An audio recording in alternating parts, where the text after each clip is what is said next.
I never thought a quiet mountain cabin, something my wife and I worked our entire adult lives to afford, would turn into the stage for one of the most shocking, humiliating public meltdowns I've ever witnessed. But if there's one thing I've learned the hard way, it's this. Never underestimate the entitlement of someone who thinks power belongs to them, especially when it doesn't. Let me start from the beginning. My wife Emily and I bought our cabin 5 years ago. It sits just outside a small, picturesque mountain town. Pine trees everywhere, clean air, the kind of place people dream about escaping to when city life burns them out. It wasn't part of an HOA at first. That was the selling point. No monthly fees, no petty rules about paint colors, no clipboard-carrying tyrants measuring grass height with a ruler. Or so we thought. About 2 years after we moved in, a group of newer property owners, mostly retirees and vacation home investors, pushed through the formation of an HOA. They promised it would be minimal oversight. You can probably guess how that turned out. At first it was harmless stuff. Road maintenance, snow plowing, shared utilities. Then came the cabin checks. Supposedly, these inspections were for safety, checking smoke detectors, fire extinguishers, and propane lines. Emily read the bylaws carefully, and she noticed something important. Cabin checks were optional unless there was a clear safety violation or complaint filed. So when the HOA sent out a notice saying, "Mandatory cabin inspection, failure to comply may result in fines," Emily immediately flagged it. She emailed back, politely, professionally, asking for the specific bylaw that made it mandatory. The response came from Karen. And yes, her name was actually Karen. Middle-aged, blonde bob haircut. Always dressed like she was about to attend a country club brunch she couldn't afford. President of the HOA, self-appointed queen of the mountain. Her reply was short, cold, and dripping with authority she didn't legally have. As HOA president, I determine when inspections are mandatory. Emily didn't argue.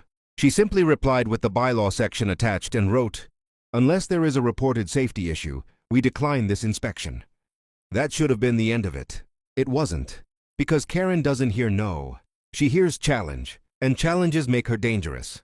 3 days later, while I was at work, Emily called me. Her voice was tight, controlled, but I could hear the anger simmering just beneath the surface. "Someone just tried to unlock the cabin." My stomach dropped. "What do you mean, tried?"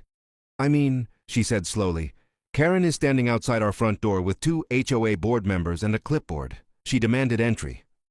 Emily had done exactly what she was legally allowed to do. She blocked the inspection. Karen freaked out.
Karen blinked. "A what?" "A warrant," he repeated. "Or documented probable cause." Karen stammered. "I'm the HOA president." The deputy nodded slowly. "And that doesn't give you police authority."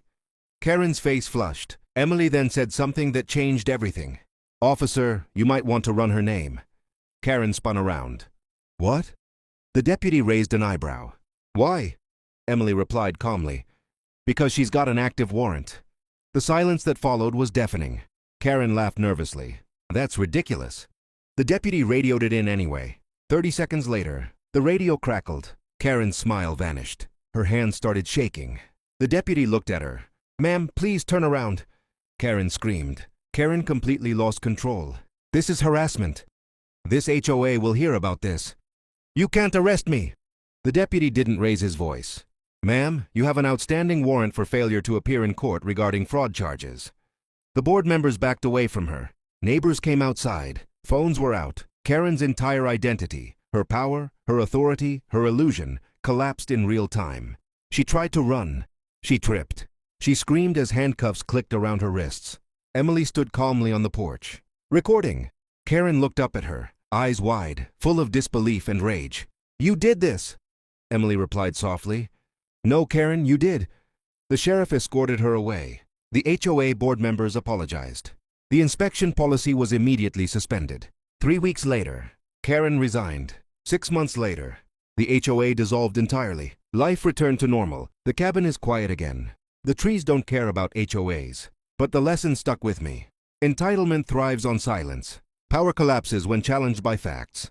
And the loudest people are often hiding the biggest secrets. Emily still laughs about it sometimes. But every now and then, she looks at the door and says, "Can you believe she thought she owned our house?"